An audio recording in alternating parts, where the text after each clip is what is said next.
walasa ka kɛnɛya banbali sɔrɔ a y'aw miniji kɛ o minerali yendi ye. An bɛ bɛɛ lajɛlen fo ka bɛɛ lajɛlen waleɲuman dɔn k'a fɔ a ye ko kura aw sɔgɔlen bɛ a ka média mandi de la n'o ye Yangdi TV dans l'émission Tiɲɛ kɛnɛ. Rose. Oui. Bi ye sini o y'a lakali ye. Siga fosi t'a la. Invité min b'an bolo bi.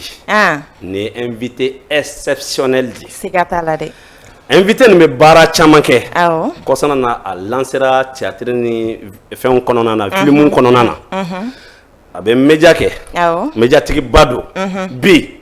N'i ye maa wele ka publicité kɛ. Awɔ. N'ale da ma maga i ka produit la i ka sugu jaman di dɛ. Siga t'o la. Ni bezi wulila cogo o cogo. Tant que ale m'i da don a la. A ɲuman fara a juguman kan. K'a tɛ dama sa. Fiyewu.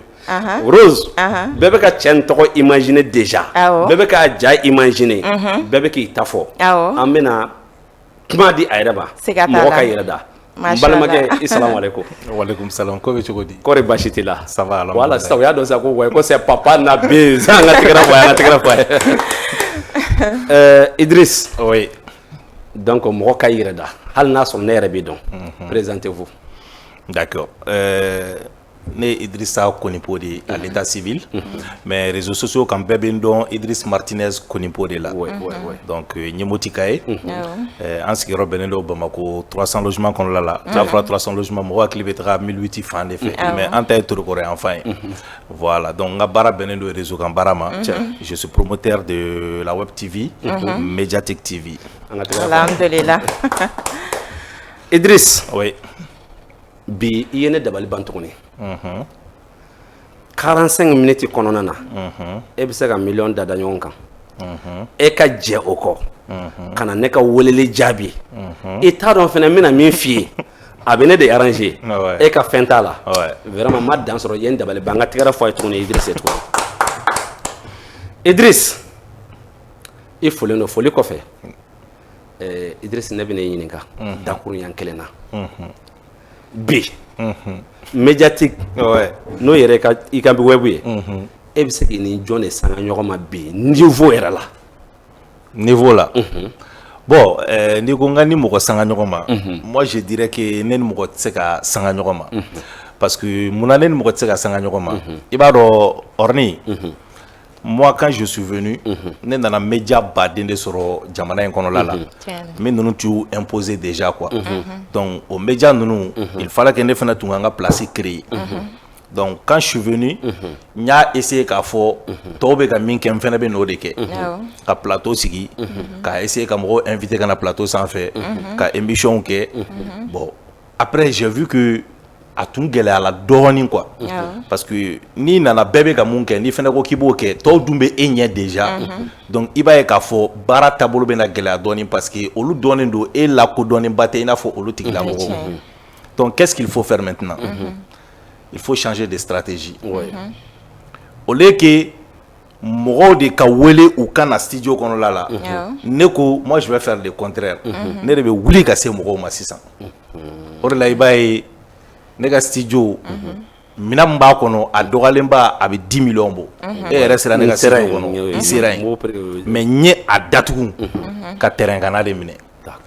Mɔgɔw mana wuli téléphone-tigiw caméra bɛ ne bolo. Oui n y'a ye. Caméra 7 de bɛ ne bolo. Robot baden ni min n ko hali Black Magic bɛ ne bolo. A b'i bolo n y'a ye. Olu ye sinimakɛlaw de. C'est-à-dire moi j'ai investi dans l'équipement wallahi billahi. Black Magic 3 de tun bɛ ne bolo. Allahu akbar. Black Magic kelen a ka ca ni 1 million et quelques. Awɔ kelen. A pro ninnu bɛ taa fo 2 millions et quelques la. C'est vrai. Ne yɛrɛ ye n ka Black Magic pro kelen de feere Bokum ma. Bokum journaliste Bokum. Ah oui. Voilà. Tellement que wagati dɔ la a gɛlɛyala. D'accord. Parce que i b'a dɔn n y'o de f'i ye o y'a sɔrɔ je voulais faire comme tout le monde mais ça marchait pas. Donc finalement ne ye terrain kana de privilégié. Donc ka studio in datugu o de ye ne ni tɔw ka différence c'est pour ça je dis que ne tɛ se ka n comparer mɔgɔ la parce que an ka gamuw tɛ kelen ye quoi. Tɔw bɛ politique ko ninnu ni fɛn min na tandis que moi je suis plus basé sur les faits sociaux quoi i m'a faamuya. Donc ne bɛ mun kɔnɔla la olu ye mɔgɔw yɛrɛ ka gɛrɛ mɔgɔw la quoi c'est-à-dire mɔgɔw ka problème n'u ka fɛnw e m'a ye ni problème wulila mɔgɔw dala dɔrɔn u ɲɛsin ne de ma. Mɔgɔ den mana tunu médiatique mɔgɔ ka dugukolo mana meleke médiatique mɔgɔ den bɛ kaso la médiatique mun de la parce que ne y'o ligne de adopté quoi. Donc o de ye ne ni tɔw ka différence ye. I y'a faamuya. Donc n tɛ se ka n comparer mɔgɔ la. N y'a faamuya mais Idriss min bɛ n dabali ban malgré que ni équipement fort bɛɛ bɛ e bolo mais o bɛɛ lajɛlen na mɔgɔw bɛ e kan ko studio t'e bolo e bɛ yala yala mɔgɔw ka restaurant ni fɛn kɔnɔna na ka taa mɔgɔw ta a donna ta a bɔra tan bon pourquoi tout ça n bɛna kuma dɔ f'i ɲɛna Orni i b'a dɔn ne ye juguya caman sɔrɔ baara in kɔnɔla la quoi wallahi billahi n tɛna mɔgɔ tɔgɔ fɔ parce que i b'a dɔn mɔgɔ n'i fana bɛ ka kɔrɔbaya ka âge sɔrɔ fɛn dɔw bɛ yen nɔ i b'i sen b'olu la quoi mais juguya yɛrɛ de dara ne kan baara in kɔnɔla la quoi i y'a faamuya i ka juguya ko kuma la voilà o bɛ hakili jigin mun na kɔsana na n y'a ye ko mɔgɔ baden de tun bɛ fɛ e ka taa kaso la mais pourquoi awɔ n y'o de f'i ɲɛna Orni i ni mɔgɔw dɔw bɛ ka baara kelen kɛ e nana olu sɔrɔ yen nɔ plus de presque je dirais 10 ans. 10 ans. O b'a kɔnɔ. Dɔw dɔgɔlen kɔni kun ye san 6 san 7 ka terminer. Voilà. E nana san 1. E nana Ala y'a to e sera ka san sɔrɔ.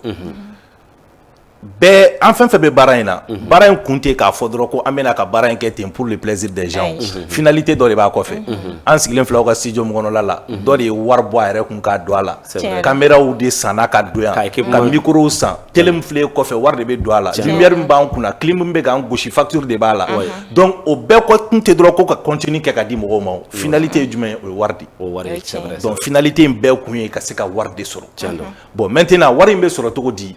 E ka nin bɛɛ kɔfɛ e mana audience sɔrɔ mɔgɔ dɔw de bɛ wele an mago b'i la i kan ka publicité kɛ u t'e wele ko parce que i tɔgɔ Idrissa ou bien k'i cɛ ka ɲi dɛ u b'i wele de ko parce que jama de bɛ ka Idrissa suit produit dɔ de b'an bolo ji in ta ka di yan tan fɔlɔ komi o y'aw yɛrɛ ka ji ye voilà nin ji min filɛ nin ye par exemple sisan n'a aw ka yɔrɔ yɛrɛ tɔgɔ ye ko ND donc maintenant an bɛ fɛ ka nin lakodɔn sisan donc maintenant an mago bɛ Idriss Martinez la pour que ka se k'a lakodɔn donc maintenant e nana mɔgɔ minnu sɔrɔ yen nɔ mɔgɔ bɛ k'e wele k'olu to yen e de bɛ fan bɛɛ e de bɛ mɔgɔw ka bitigi la e de bɛ conférencew la e de bɛ reportage la fan bɛɛ fɛ olu tɛ ka wele donc olu bɛ se ka wele cogo di o ye e ka bɔ yen de ye pour que olu bɛ se ka na o de ye juguya in kun ye o de ye ɲɛngoya in kun ye sinon e Orni ne bɛ baara kelen na ni anw yɛrɛ ka nin baara in tɛ ne ma baara foyi ye ko a mɔgɔw u bɛ se ka ɲɔgɔn juguya ka se nin niveau ma quoi n'i tura polisi kelen na i tura Mali polisi bɛɛ de la n b'a kalama i m'a faamuya n'i kɔni bɔra polisi kelen kama Mali polisi bɛɛ b'i kɛlɛ n'i tura docteur kelen na Mali docteur bɛɛ b'i kɛlɛ n'i tura magistrat kelen na Mali magistrat bɛɛ b'i kɛlɛ mais n'i tura videoman kelen na videoman tɔw de bɛ jɛ sisan ka e dɛmɛ pour que o bɛ se ka kɛlɛ cogo min donc u bɛ solution de ɲini pour que e ta incarner dɔrɔn ka cɛ o ka terre sɔrɔ i b'a dɔn ni problème kun wulila nin tile filanin na moi j'ai vu des gens Orni ne ni minnu n'an ye ɲɔgɔn sɔrɔ terrain kan n bɛ kule grand frère c'est à dire n yɛrɛ bolo nin don quoi ne tun ɲɛ b'olu de sigilen na k'u cɛsiri ko fo ne ka taga kaso la quoi non n tɛna tɔgɔ d'a tigi ma parce que a tigi sulen tɛ quoi i b'a dɔn o kɛra an ka erreur ye quoi an y'an tutu dɔw la bɔ ka tɔgɔ fu d'olu ma an tɛ fɛ ka segin olu kan quoi mais la personne n'est pas suivie quoi i m'a faamuya a sulen tɛ quoi a sulen tɛ a tɛ ka jate yɛrɛ kɔnɔ voilà mais n ka mɔgɔ sɛbɛ kun don quoi i m'a faamuya donc ça m'a un peu choqué parce que ne bolo ninnu fasuguya la n'a ma ɲɛ k'i tɛ se ka fara a tigi kan k'a dɛmɛ i b'i da de siɲɛ kelen quoi mais i t'a essayer k'a fɔ k'i b'a tigi coron quoi fo k'a fɔ ko wayi aw kana plainte retirer dɛ aw kana plainte retirer hali n'a ye yafa deli a ye taa a y'a minɛ aw k'a datugu bon o bonyana n kunkolo ma dɔɔnin quoi bon ne b'o kɛ n b'o bila juguya minɛn de kɔnɔla la quoi n b'o bila juguya minɛn kɔnɔ mais don kelen bɛ na Ala b'o fana histoire in tiɲɛ bange min tɛ bi ye quoi mais Idriss ne ma fɛn kelen de faamu mɔgɔ mɔgɔ bɛ bɔ e kama ka kule ye généralement o tigi bɛ tila ka problème sɔrɔ e Idriss bɛ tila k'i cɛsiri o tigi ka problème na tuguni mun na bon n y'o de f'i ɲɛna i b'a dɔn ne ni mɔgɔw ka faamuyali de ka gɛlɛn dɔɔnin Orni parce que moi je suis quelqu'un de très direct malien t'o fɛ quoi o de bɛ ka ne sɛgɛn Mali la kosɛbɛ quoi d'accord malien bɛ mun fɛ hypocrisie malien dɔw quoi n t'a fɔ a bɛɛ parce que dɔ delila ka n wele o kuma na ko fili bɛ to k'an sɔrɔ kuma na tuma dɔw la n'an kuma an b'a fɔ malien mais malien tɛ malien dɔw quoi malien dɔw bɛ yen nɔ olu bɛ mun fɛ ka tugu jama kɔ dɔrɔn quoi bon moi je suis quelqu'un de très direct ni ne ye tiɲɛ dɔrɔn ne bɛ tiɲɛ fɔ bon tiɲɛ filɛ nin ye ale ye fɛn min ye ale bɛ passer étape saba fɛ quoi écrivain dɔ ko ten tɔ quoi i m'a faamuya ni tiɲɛ nana fɔlɔ donc u bɛ u moquer a la fɔlɔ quoi après u b'a kɛlɛ après u bɛ sɔrɔ ka sɔn a la quoi voilà tiɲɛ yɛrɛ bɛ ten de quoi tiɲɛ man di ten kosɛbɛ quoi nkalon de man ka di parce que ale ye sharp ye ale ka teli quoi bon fɛn dɔ bɛ kɛ sisan dɔrɔn i bɛ taa sɔrɔ bɛɛ bɛ nin côté in na bon e dun b'a dɔn o tɛ e mana taa côté normal la dɔrɔn c'est-à-dire e de bɛ kɛ maa defotigi ye maa jogotigi ye est-ce que tu vois donc mɔgɔw b'i kɛlɛ et puis maa min voyagera ani maa min taara école la u fila bɛɛ ka fɛn ye kelen ye quoi bon maa min voyagera ka tila ka taa école la a bɛ kɛ avantage fila de e bolo quoi est-ce que tu comprends parce que Mali la ne ye fɛn dɔ jate minɛ mun yɛrɛ ye n tɔɔrɔ ni nin bɛɛ i b'a dɔn wa o kɛra ne ni makila feerela in ka problème na quoi c'est-à-dire tellement que ne dabali banna orni ne ye n sigi ka maliyɛnw nɛgɛ n ko mais on est dans quel monde là mɔgɔ dɔ bɔra n taara karisa ka publicité kɛ bi mɔgɔ bɛ ka wari caman a tɛ ka mɔgɔw ka fɛn livrer bon ne de bɔra k'a fɔ a ye taga karisa fɛ mais ne de tilala ka bɔ k'a fɔ ni cɛw cɛ i ka wari caman a tɛ sɔrɔ donc aw kana aw ka wari d'a ma a bɛ yɔrɔ min na tun a bɛ k'o image ta k'o exploiter mais a tɛ yen yɔrɔ t'a bolo mais a bɛ ka baara kɛ n'o ye i bɛ wari caman a bɛ taa sous-traiter tuma dɔw la a tɛ taa yɛrɛ donc mɔgɔw ka wariw bɛ ka bloquer au lieu que mɔgɔw ka ne dɛmɛ o la bɛɛ taara bila ne de contre la ko parce que ko ne ye cɛ ka wari dun ko ne man ka bɔ cɛ kama i ye nin faamuyali in yan i ye mɔgɔ dɔ ka wari dun donc e man ka tɛ ka bɔ a kama o hɔrɔnkoloya de ye awɔ bon mɔgɔ minnu fana n'a ye 5 10 10 20 d'olu ma olu fana mɔgɔw bɛ k'olu wele ko a bi karisa filɛ nin a bɛ problème kɔnɔ aw tɛ bɔ aw ka n'a ka kɛlɛ kɛ olu fana se sont sentis obligés ka bɔ ka na ko wa ne kɔni ne y'a ka wari ne y'a ka 20 dun donc moi je te soutiens est-ce que tu comprends bon an baara ɲɔgɔn wɛrɛ bɛ yen nɔ a kɔlɔlɔ nana bin o kan mɔgɔ kelenw bɛ tila ka segin ka na Idriss avait raison ko ja Idriss kun bɛ bon o de bɛ ne tɔɔrɔ quoi i m'a faamuya parce que sisan de olu y'a kɔlɔlɔ ye parce que ko ma kɛ mɔgɔ la dɛ e yɛrɛ n'e ma kɛ victime ye e t'a dɔn juguya min b'a la i t'a dɔn n'o kɛra e bɛ sɔn ka segin ka na raison na k'i bɛna yafa o de la ne k'i ma n ko kalan ka di kosɛbɛ parce que kalan de b'a to ne bɛ se ka bila en avance ninnu ko fasuguya ninnu dɔw la quoi donc Idriss min ka kuma fɔ la kalan jɔyɔrɔba ne yɛrɛ ka maaya la ne ni mɔgɔ caman ye baara daminɛ mais kalan jɔyɔrɔba bɛ n ka mɔgɔya la o dɔw bɛ don ko dɔw la ne tɛ don o la u bɛ taa sira dɔw fɛ ne tɛ t'o fɛ o hali ni ye tile kelen de kɛ école la a ma kɛ bolo fu ye quoi c'est vrai mais Idriss yanni ne ka bɔ ka kuma passer n ka chroniqueuse ma ni ɲininkali b'a bolo n bɛ ɲininkali laban min poser la ka sɔrɔ ka kuma di ale ma Idriss mɔgɔ caman de bɛ k'a fɔ ko kuma min sara ale la o e da b'a la a ma sara e la o e da b'a la e welela o e da b'a la i bɛ bɛɛ ka na la o ye kelen ye e bɛ mɔgɔw pousser ka taa kaso la mais n'i yɛrɛ ka kaso la don sera e bɛ kasi e bɛ se ka mun fɔ la d'accord i ka nin ɲininkali diyara n ye kosɛbɛ Orni i b'a dɔn n y'o de f'i ɲɛna nous sommes des créateurs de contenu oui un créateur de contenu il faut avoir des contenus fréquemment régulièrement aussi maintenant qu'est-ce qui marche mɔgɔw bɛ ka ɲina o yɔrɔ de kɔ quoi i b'a dɔn n y'o de f'u ɲɛna mɔgɔ tɛ don baara la i kunfɛ ten quoi n'i donna baara la an bɛ baara min na anw ni télé ka différence ye jumɛn ye c'est que à la télé il y a pas d'audience il y a pas de chiffres quoi en fait n'aw ka nin fɛn kun ye télé de sisan mɔgɔ 10 de bɛ k'a lajɛ wa mɔgɔ 100 de bɛ k'a lajɛ wa mɔgɔ yɛrɛ kun tɛ k'a lajɛ wa mɔgɔ si t'o dɔn a bɛ se ka kɛ animateur kelen sigilen don ka kuma mɔgɔ yɛrɛ tɛ télé kɔrɔ mais a t'i ye quoi i m'a faamuya min bɛ k'a lajɛ o bolo ko bɛɛ de bɛ k'a lajɛ télé joli de bɛ jamana in kɔnɔ yan bɛɛ c'est trop télé kun bɛ yan nɔ n ka cɛ olu mɔgɔ yɛrɛ kun tɛ se k'i da k'i miiri un jour k'olu kun bɛ se ka bin quoi n'o ye Africable ye Africable ye tɔgɔ min sɔrɔ Mali la télé tɛ yen ko min na ko minnu tɛ se k'a sɔrɔ mais bi o bɛ ça a même tendance à disparaître parce que concurrence nana i m'a faamuya bon anw ka milieu kɔnɔla la anw ka problème principal nana kɛ mun ye c'est que chiffre de b'a la quoi i m'a faamuya les chiffres parlent quoi i ye émission kɛ i tilala émission na sini a bɛ dɔn maa joli y'a lajɛ quoi n t'a dɔn n'i bɛ k'a faamu o ye kelen ye voilà bilalen fana i bɛ se k'a ye bi i b'a ye sini kɛnɛ i mana pɛrɛn waati oui non kan t'o yɔrɔ ma fɔlɔ n bɛ ka na ni yɔrɔ min ye o ye k'a yirila de k'a fɔ nous ce qui nous importe o ye chiffre de ye parce que munna chiffre baara bɛ kɛ n'o de ye moi j'ai eu des partenaires min ninnu ko ne ma Idriss an bɛ fɛ i ka na an ka publicité kɛ i k'i ka grille tarifaire caman i b'o ci o bɛ tila k'i wele ko patron ko k'a mago bɛ i ka publicité 3 laban na a bɛ fɛ k'o visibilité lajɛ n t'a dɔn n'i bɛ k'a faamu ou bien i ka vidéo 3 laban a b'a visibilité lajɛ n'a ka ɲi n'a ma ɲi n'a y'a sɔrɔ jama bɛ k'i su bon imagine par exemple sisan ou be professionnel ko kuma minnu ni fɛn minnu na toi tu es professionnel tu as tout mais il y a vidéo kɛ sisan il y a 2 likes 0 likes 180 vues bon et dun i ka su bɛɛ ban ka émission in préparer ne ka studio in kun bɛ ten de professionnel ye mun ye o yɔrɔ la ne welela ka taga ne la sigi ka maaw yira ne la ORTM yɛrɛ kɔnɔ ko ne ka taga conseil ta olu fɛ an ka baara in kɔnɔna la donc u bɛ conseil mun d'i ma bon vraiment sisan i kɛra maaba ye i sen bɔ manamana ko na base lankolon ninnu ka n'i da don olu la concentre-toi sur du professionnalisme ne y'o de essayer o ça n'a pas marché o de ma marché saliya yɛrɛ ka don médiatique la saliya nana ten ne quoi i m'a faamuya donc saliya de tun bɛ émission yɛrɛ tun préparé émission de kun kɛ fɔlɔ i n'a fɔ e filɛ nin ye yan cogo min na tan mais an y'an sen bɔ base la k'an sen bɔ fɛn bɛɛ la ka don dɔrɔn voilà ka taa terrain kan ka information ɲini ani ka journaux kalan sɔgɔma information minnu bɛ yen nɔ ka n'an sigi ko des vrais journalistes professionnels quoi k'a di mɔgɔw ma mais on a vu que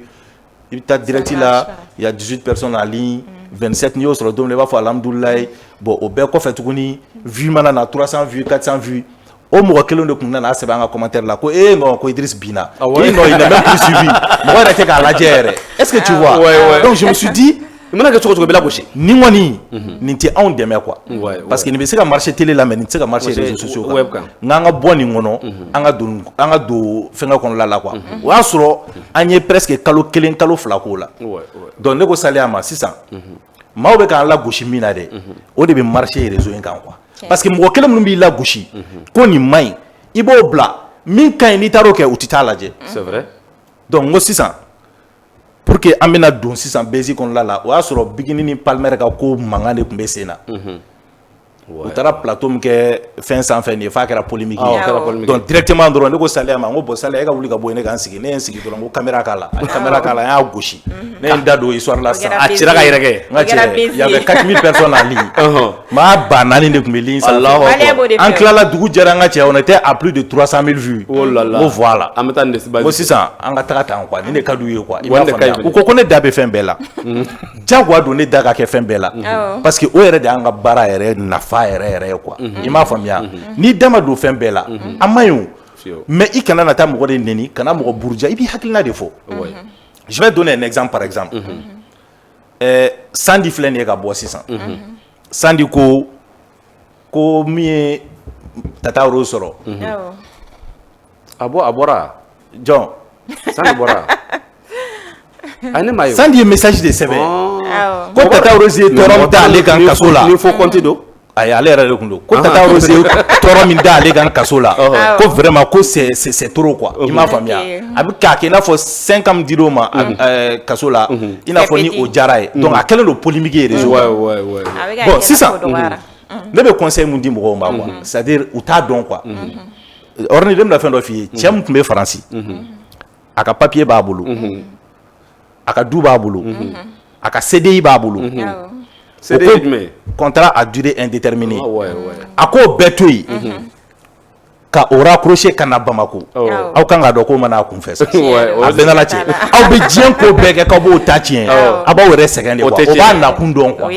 o de y'a to u ka burujali a tɛ fɛn kɛ ne la u ka commentaire négatif a tɛ fɛn kɛ ne la donc cɛ o cɛ ni e bɛ an ka milieu ninnu na sisan bɛɛ concentré len don o sujet de kan sisan ni e y'o ta sisan ka émission sigi o kan k'i hakilina fɔ mɔgɔw bɛ n'o lajɛ parce que mɔgɔw bɛ fɛ k'a dɔn e ni ne a bɛ se ka kɛ sisan nin bolo an balimamuso bolo Sandi a raison a bɛ se ka kɛ e bolo elle n'a pas raison donc aw b'o débat min kɛ les gens vont venir suivre n t'a dɔn n'i bɛ k'a faamu a bɛ kɛ sama-samalen quoi bɛɛ bɛ taa fɔ quoi voilà a bɛ kɛ polémique ye donc maintenant aw bɛ lajɛ n'aw lajɛra partenaires b'a fɔ aw sulen don u bɛna ka produit d'aw ma a ma se o ka sara ne la o parce que fɛn mɔgɔw tɛ ka mun faamu ne tile kelen ma deli ka taga mɔgɔ ka du kɔnɔ ko n bɛ t'i sama ka bɔ n'i ye ka na réseau sanfɛ ko n bɛna émission k'i kan ne t'o kɛ o e Orni kuma lasurunya la sisan an k'a kɛ sisan i bɛ hakɛ to dɛ e muso ka ne wele sisan k'i ka jakuma tɛ ɲina minɛ aa yɔrɔ kɔni o ye nana jate yɛrɛ yɔrɔ kɔni o ye kumajuguba ye bon o tɛ ne intéressé quoi moi ça ne m'intéresse pas parce que n'a ye ne wele k'a fɔ ne ɲɛna ne bɛ se k'o dilan dugu ma cogo min na ne b'o dilan ten mais ni Orni muso bɔra réseau kan ko Orni ka jakuma tɛ ɲina minɛ o ye ne da don yɔrɔ de ye quoi ɲɔgɔn fɔ ka ɲɛ mɔgɔ hakili kana bɔ sɛbɛ dɔ la a b'a minɛ dɛ a b'a fɔ ka ɲɛ dɛ ni tigɛlikɛla b'a tigɛ n ka cɛ a b'a minɛ k'a dan 30 secondes ma ka cɛ ala bɛ toto minɛ a b'a minɛ ni tigɛlikɛla b'a dan 30 secondes ma o tɛ wari tigɛ dɔ o sɔrɔ fɔ ko cɛ ko da bɛ minɛ Idrissa bɛ k'a fɔ k'a b'a dɔn ko ok Orni n'o kɛra ne da bɛ don a la jago ala parce que a nana bɔlɔlɔ de kan quoi donc maintenant ne bɛ se ka bɔ soit ne bɛ muso dɛmɛ soit ne bɛ Orni dɛmɛ mais mɔgɔw b'a lamɛn quoi ni ne y'a sɛbɛn sisan affaire Orni contre sa femme jagoya titre gansan kama mɔgɔw bɛ il s'agit de quoi il y a quel problème voilà donc ne bɛ se k'a fɔ sisan ne balimamuso mɔgɔ kan k'i cɛ sutura de hali n'o tɛ kɛ nin t'o fɔ yɔrɔ ye o tɛ ko ne da bɛ fɛn bɛɛ la o ye ne ka hakɛ de ye quoi d'accord est-ce que tu vois Awani ka histoire min filɛ nin sisan la petite bonne là tu m'excuses o ko sisan ko i k'i da don fɛn bɛɛ la ko o kana kɛ baasi ye dɛ ko mais o ka côté négatif e b'o de ta kɔnɔ étaler réseau sanfɛ kala ka justice wele tuguni kana envers la personne awɔ ne bɛ fɛ i ko exemple dɔ di ne ma sisan ayi ne ta ka kuma tɛ ayi e m'i ka émission préparé a e m'a fɔ mɔgɔw de y'a fɔ a mɔgɔ min y'a fɔ maintenant ne bɛ fɛ o ka na ni exemple dɔ de ye sisan exemple min na ne nana dɔ ka côté négatif ye ko ka police wele ko ka n'a tigi minɛ a dɔ fɔ n ye kɛ non ne kɔni m'a ye e t'a dɔ dɔn d'accord ne m'a ye mɔgɔw ka ɲininkali dɔn quoi mɔgɔw ka ɲininkali mɔgɔ bɛ kuma dɔ maintenant n bɛ k'o de fɔ mɔgɔw ka ɲininkali mɔgɔw bɛ kuma dɔ fɔ mɔgɔ ma olu bɛɛ tɛ tiɲɛ ye i m'a faamuya donc o de la n bɛ k'a f'i ɲɛna Orni c'est très simple ne yɛrɛ b'a dɔn u bɛ k'a fɔ contexte minnu na quoi u bɛ mɔgɔ saba de fɔ Dɛnkɔrɔ Iba Montana k'a ni Awani i m'a faamuya u bɛ nin mɔgɔ saba de ka histoire ɲɛf'i ɲɛna quoi n bɛna saba bɛɛ détailler sisan après Awani ka histoire voilà pour que i bɛ se k'a faamu voilà Iba Montana ta o la o y'a sɔrɔ an tun bɛ démocratie tile kɔnɔla la quoi il y avait trop les laisser-aller bon dɔnkilida ye tiɲɛ ye gɛnkisɛya ye tiɲɛ ye mais hakɛ bɛ ko bɛɛ fɛnɛ la quoi jamana tenitigiw olu ye anw ɲɛ jɔyɔrɔ de bon jamana tenitigiw ni ko ye anw sɔrɔ an kan ka boli ka taa an kalifa olu de la ka taa an dama kasi olu de olu ka se ka solution sɔrɔ a la ni maa ye ne nɛni ne kan ka boli ka taga polisi de fɛ yen ka taga juge de fɛ yen ka taga kuma ɲɛfɔ olu ye mais ni mɔgɔ yɛrɛ bɛ ka sɔrɔ dugu kɔnɔ min bɛ k'olu yɛrɛ nɛni fosi tɛ ka bɔ a la a bɛ ne siran est-ce que tu vois bon n y'o de f'i ye n ko maliyɛn bɛ émotion de kɔnɔna la kojugu dɔnkilidala k'i sigi ka polisikɛ ta k'a nɛni f'a ka kusi kɔnɔna la bon bɛɛ sigilen don k'o lajɛ ko wa k'o ye gɛnkisɛya ye polisikɛ k'i sigi k'ale bɛ fɛn dɔ ta ko wa k'ale bɛ nin fɔ commissaire ma tantɔ k'o tɛ se ka foyi fɔ parce que ale ye dɔgɔmuso d'a ma i m'a faamuya bon moi je me suis dit Mali ye danbe jamana ye Mali ye fɛn dɔ jamana ye ne m'a fɔ n ko polisiw k'a minɛ dɛ ne ko polisiw ma de o wagati magistrats kun wulila mɔgɔw nɔfɛ ni ko cun cɔki cɔ dɔrɔn u b'a fɔ ko outrage à magistrat u b'i minɛ ka bila kaso la ne ko polisiw ma de n ko bon aw ɲɛ b'a la magistrats filɛ nin ye mɔgɔ si bɛɛ y'olu ka sira kun kɛ sans interdit mais maintenant u bɛɛ bɛ k'i ɲɛsin polisiw de ma n ko bon vraiment polisiw aw ye an ka tenitigiw de aw ni bonya ka kan n ko kuma minnu bɛ ka fɔ nin dɔnkili kɔnɔ o kuma aw tulo t'a la wa n ko vraiment a y'a lajɛ aw ka fu siri nin ko in na hali n'aw b'a wele ka kangari da ye nin ka dabila nin tɛ image ɲɛnama ye anw ka jamana ma quoi est-ce que tu vois bon a wagati besew kun bɛ bɔ n bɛ muruta n bɛ nin sɔgɔta denmisɛnninw bɛɛ kɛra sisitigi voilà fo a fɔra ko dɔ ye dɔ furu fara kati i m'a faamuya donc ne de ye France 24 mɔgɔw contacté i b'a ka vidéo dɔ bɛ yen nɔ n t'a dɔn fo France 24 mɔgɔw ye reportage a kan i m'a ye n tɛ latigɛ dɛ i b'a dɔn waati min na an tun bɛ denmisɛnya la ka film lajɛ ne tun bɛ Technorsi ka film dɔ lajɛ k'a faga ka kan tigɛ i b'a dɔn waati la k'a waati la ne ye marifani dɔ dilan muru bɛ kɛ n kɛrɛ la parce que a bɛ jigin mun na k'a ladege quoi n bɛ k'o de ɲɛf'i ɲɛna a wagati ne de ye France 24 ka observateur mɔgɔw contacté i m'a faamuya k'a ɲɛf'u ɲɛna n'a sɔrɔ u bɛ se ka reportage dɔ kɛ nin kan parce que pour moi peut-être faamaw t'a lamɛn quoi comme dɔnkili fasuguya min don je me dis peut-être il n'écoute pas quoi n ko bon aw ye France 24 ye a bɛ ka fɔ n bɛ sisi ta n bɛ nin kɛ tan n bɛ mɔgɔw lajɔ n bɛ u ka popo minɛ u la n ko a ma ɲi quoi est-ce que tu vois n ko donc n'u tun bɛ se ka reportage dɔ k'a kan pour que faamaw b'a ye u ye reportage k'a kan bon reportage kɛra a kan après a nana dɔnkili dɔ bɔ o dɔnkili in tun n t'a dɔn polisi dɔnkili in titre yɛrɛ tun ye polisi de ye donc o la a ye polisiw nɛni donc maintenant polisiw taara polisiw y'a minɛ bon maintenant a yɛrɛ bɔra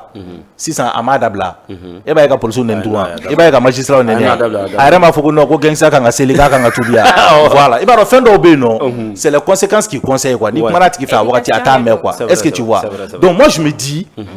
ne parents ne éduqué tout comme na o tse ka ne permettre k'a fɔ ko ne ka comportement parce que do réseau ko je ne réagis pas donc we ne kɛlɛ o de la ko ne iba montana bila ka taga kaso la ko parce que ko ne police wolo kama donc al chini si c'était à refaire moi je le referais encore parce que ne te nimisa kɛla n te nimisa o la parce que ne b'a dɔn fɛn do a maɲi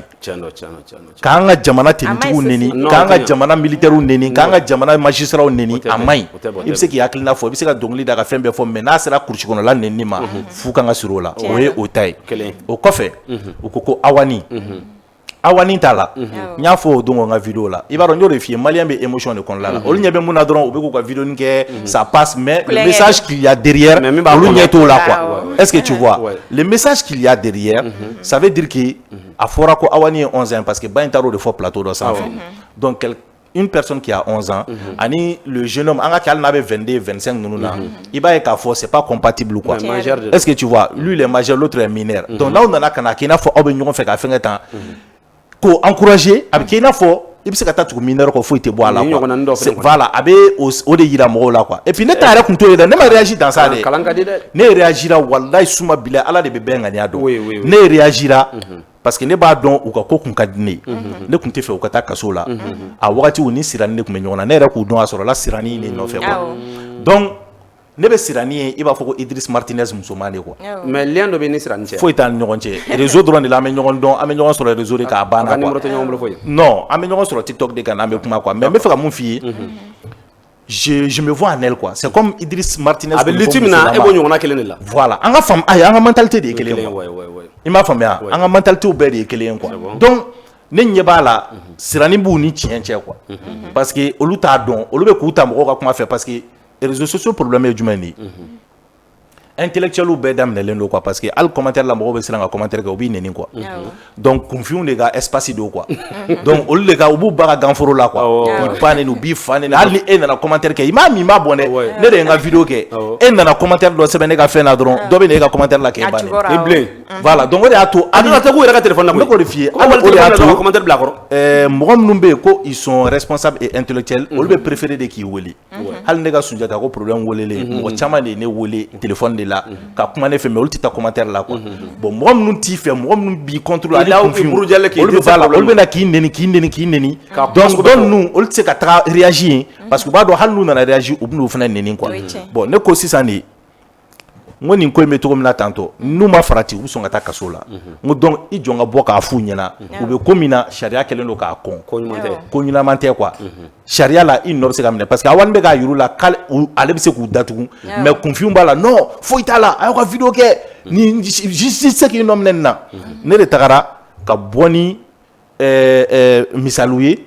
sariya bɛ se k'a nɔ minɛ contexte jumɛn na n bɔra k'olu de f'u ɲɛna n ko ayiwa awani ani presse de façon publique bɛɛ k'a dɔn quoi k'a fɔ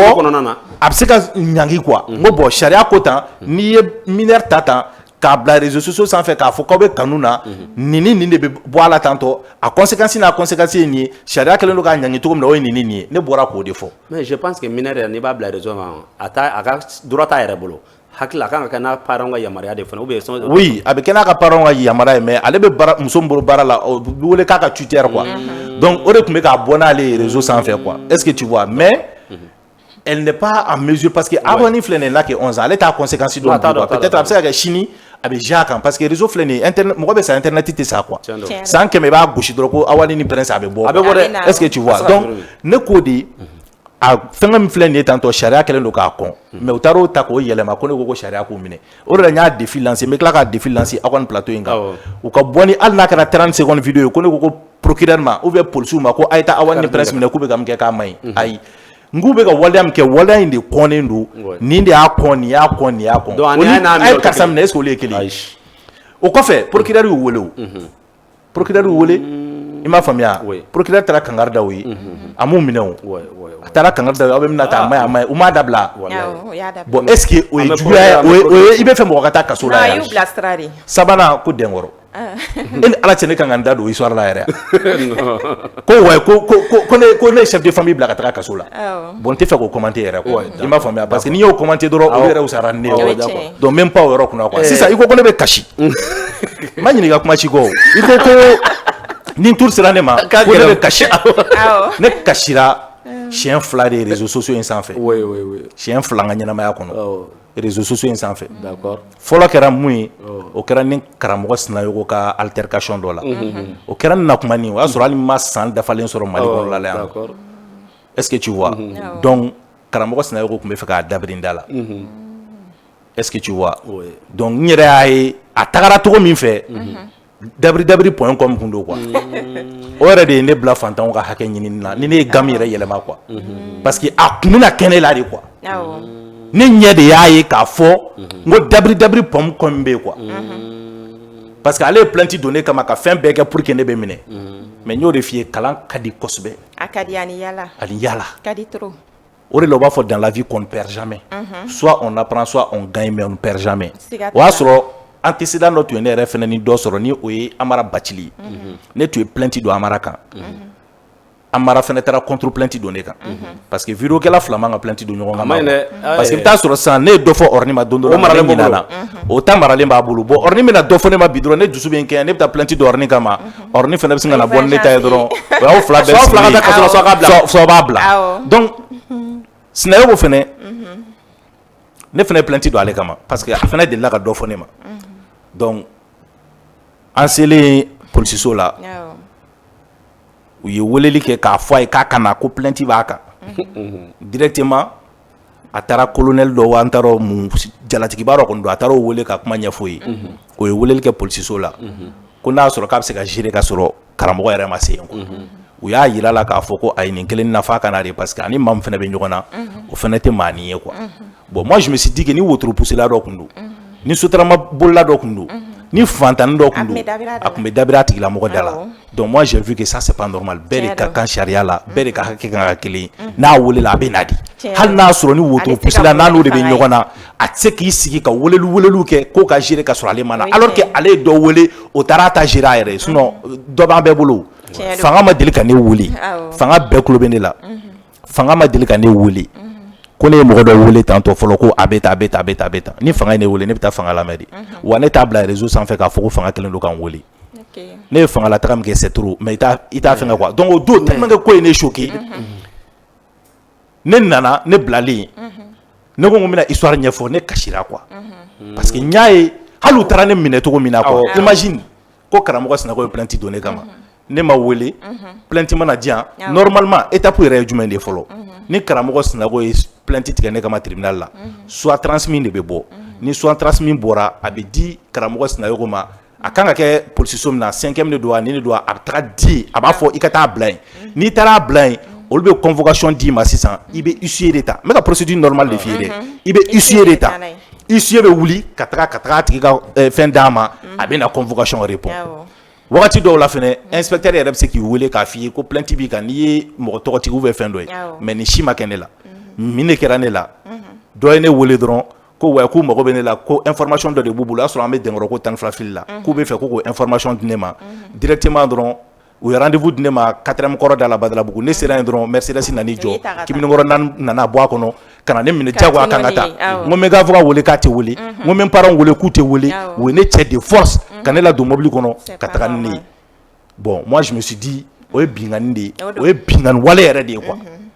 mais a don n b'a commissaire fo parce que a commissaire a tilala ka na sigi ka kuma n fɛ vraiment k'a yira filiw sɔrɔ a bɛ tan ne ma bɔ k'a fɔ quoi est-ce que tu vois donc o de ye ne la kasi parce que n y'a ye bin kɛra n kan cogo min na ni nin tun ye mɔgɔ wɛrɛ ye quoi donc i ma kasi k'i siranna non siran ko affaire bannen de ne kasi l'o la o y'a sɔrɔ affaire banna o affaire bannen pewu parce que an talen tribunal la a yirala aw fila bɛɛ kɔni ka plainte bɛ yan sisan a bɛ kɛ cogo di donc bɛɛ i t'a retiré wa karamɔgɔ Sinayogo yɛrɛ de a don ale de ye ne ka plainte retiré wari sara parce que ne ko n t'a sara n de nana an don nin ko in bɛɛ la yan donc ne tɛ dɔrɔmɛ kelen bɔ so an bɛɛ bɛ taa kaso la voilà ale ye wari sara an bɛɛ bɔra quoi donc an bɛɛ bɔlen ko ye ne tɔɔrɔ quoi n ko n bɛna ɲɛfɔ n kasira dusukasi o tɛ siran ye o siran bɛ kɛ de wagati min na plainte donni kama ne ma kasi o wagati o mais ko bɛɛ bannen n ko n b'a ɲɛfɔ mais n y'a ye min ye n sɔrɔ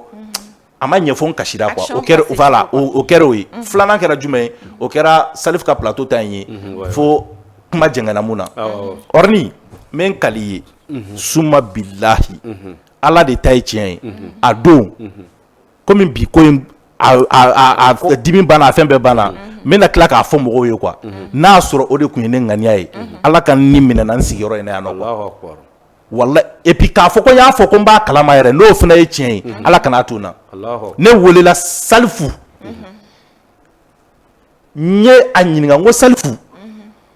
n ko kuma min bɛ ka fɔ ko ne ye nin fɔ n ko est ce que réellement ne ye nin fɔ o y'a sɔrɔ hali ne ma vidéo ye fɔlɔ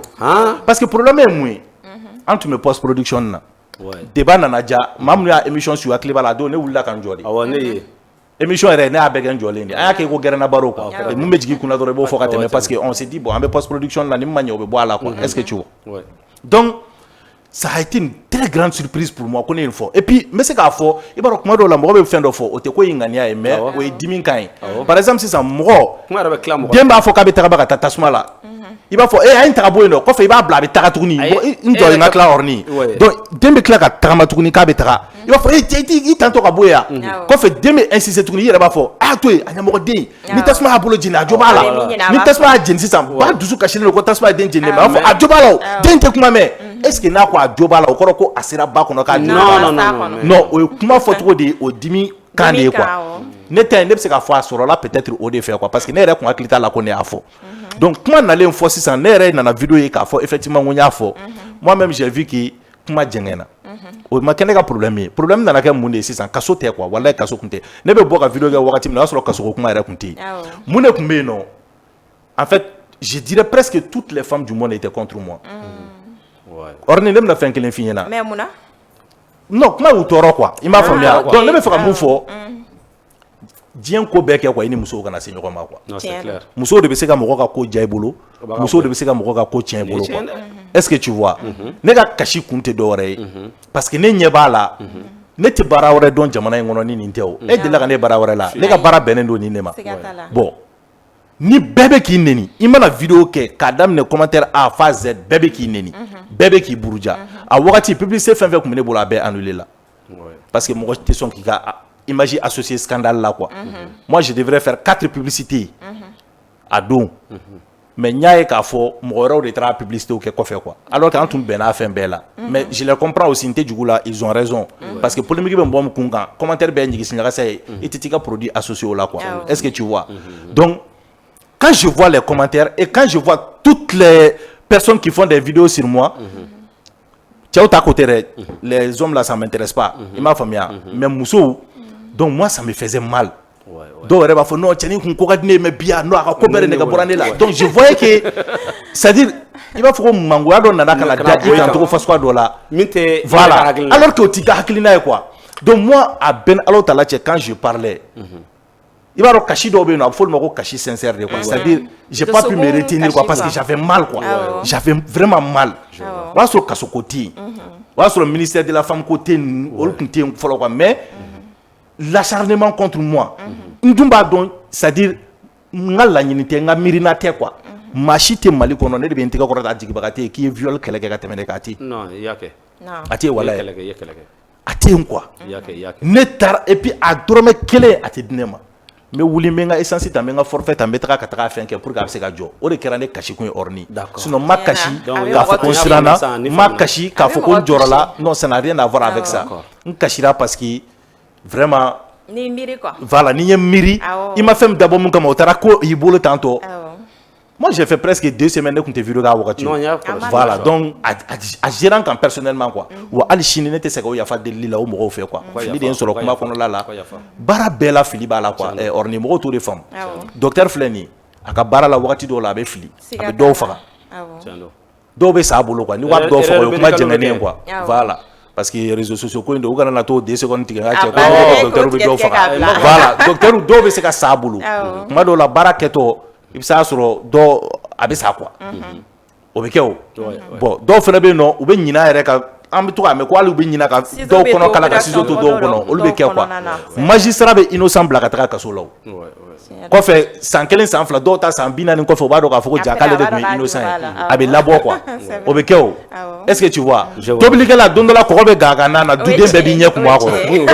duden bɛɛ bɛ dimi u bɛ ɲinɛ k'a fɔ k'a ye san 1 kɛ a bɛ ka duman tobi u bɛ k'a dun mais e k'a ala saraka ke bla don kelen ko kɔkɔ ka gala ou bien ko a ka sisi ban. A bɛ kɛ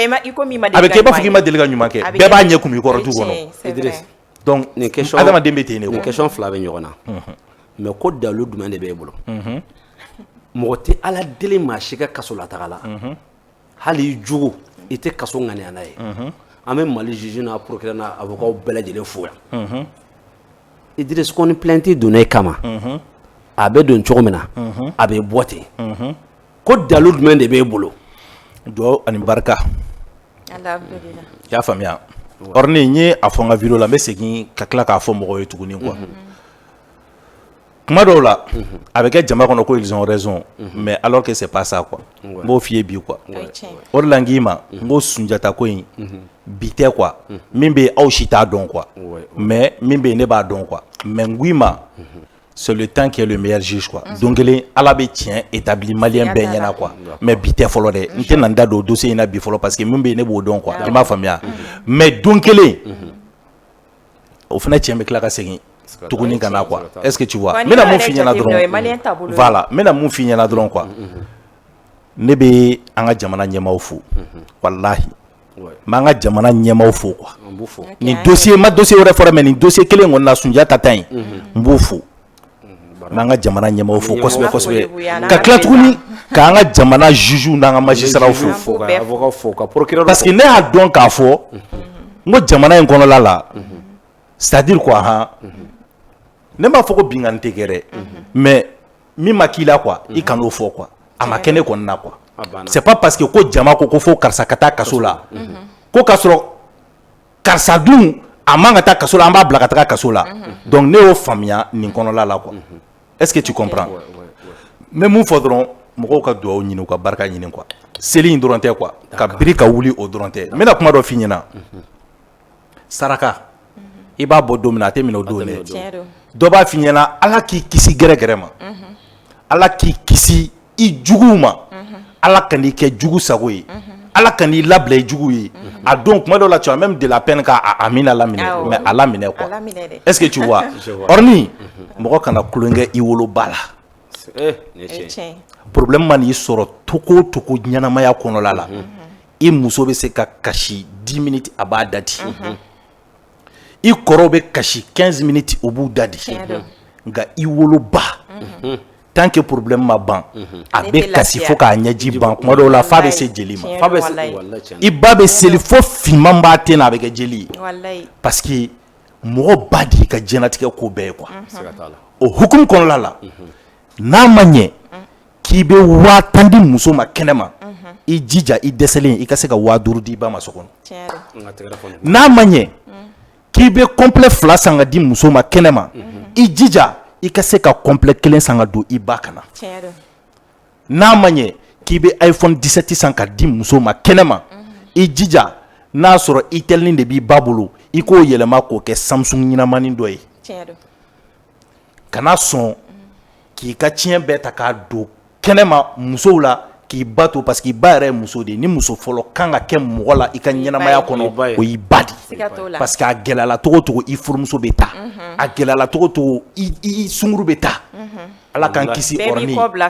a sidi bɛ bɔn i ɲɛ kan sansan k'i ɲɛ bɛɛ jeni k'i nun jeni k'i tulo jeni i muso bɛ taa mais i ba bɛ to yen Idriss k'a fɔ k'i ka kuma sen fɛ o dɔw tɛ dɛ ne orni personnellement ne billahi mori tɛ ne bolo dɔnnibaga tɛ ne bolo ne dalen tɛ diɲɛlatigɛ fosi la Idriss ne bɛna don ko o ko la ɲɛnamaya la billahi ni sigi b'a la ni siga b'a la ne bɛ n ba de wele karisa ne bɛ fɛ ka don nin da fɛ a bɔ n ka duwawu b'i ye su ani tile taa ka segin ka na kala tɛ wagasi billahi o kɔfɛ o bɛ ne jala orni jala tigɛ ne ta o kɔfɛ n bɛ mun f'i ye n'i bɔra i baw la minnu tanyana fana ala k'u da yɔrɔ nɛma fantan minnu bɛ yen cɛkɔrɔba ninnu musokɔrɔba ninnu a dɔw bɛ na deli la u bɛ se ka n'aw sɔrɔ gɛrɛn na u bɛ se ka n'i sɔrɔ f'i ka so karisa a bi don ka gɛlɛn ne ma hali malo tobi ta a tɛ ne ka so n nana de ka ɲɛ ma ala ani kira kama orni kana to ka 20 ni 40 di olu mɔgɔw ma quoi kana kɛ quoi mugan t'o solution ye kana kɛ quoi o ye daga bɔndala de ye quoi a ma s'i kɔnɔ de mago bɛ min na n'o b'i bolo d'a ma ayi a mago bɛ min na i tɛ se k'o d'a ma o mais fɛn d'a ma min b'a nafa dɔn min b'a nafa dɔn bɛɛ b'a dɔn k'a fɔ 20 ni 40 ninnu tɛna se ka o cɛkɔrɔba ka famille la balo hali daraka la o don kuma tɛ tile la voilà donc i bɛ se ka mun de kɛ sisan wari d'a ma min bɛ se ka o don latɛmɛ a ye dɔgɔyalenba 200 400 1000 min mana k'i se ye orni ne ka nin problème bɛ na wagati min na Sunjata ko in a nana cogo di jan'a ka na i n'a fɔ sinikɛnɛ ko in kan ka na n tɛmɛtɔ n ye complet 2 de san n ba ye n nana d'a ma a ka so kɔnɔ n ko mama ko nin minɛ i ka nin don a ko n denkɛ fini ye sutura de i ye n sutura Ala k'i sutura Allahu akbar wallahi cɛ ne dalen don bangebaa dugawu la koyi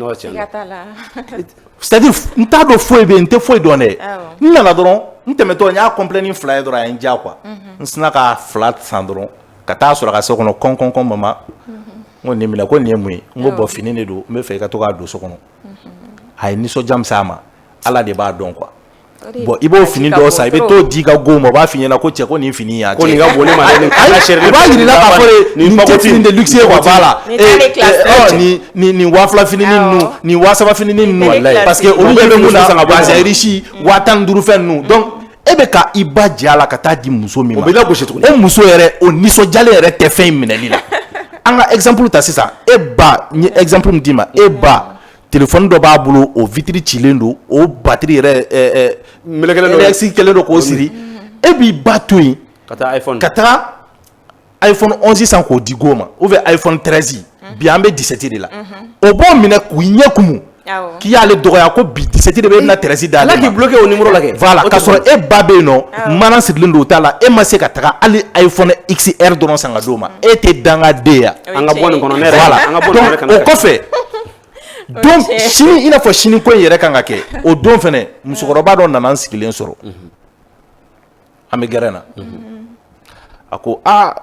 ne denw ne sera aw ma bi don ka gɛlɛn ne ma dɛ ne ko ahan ko vraiment ko ça va pas quoi ko denmisɛnninw bɛ yen nɔ foyi tɛ so kɔnɔ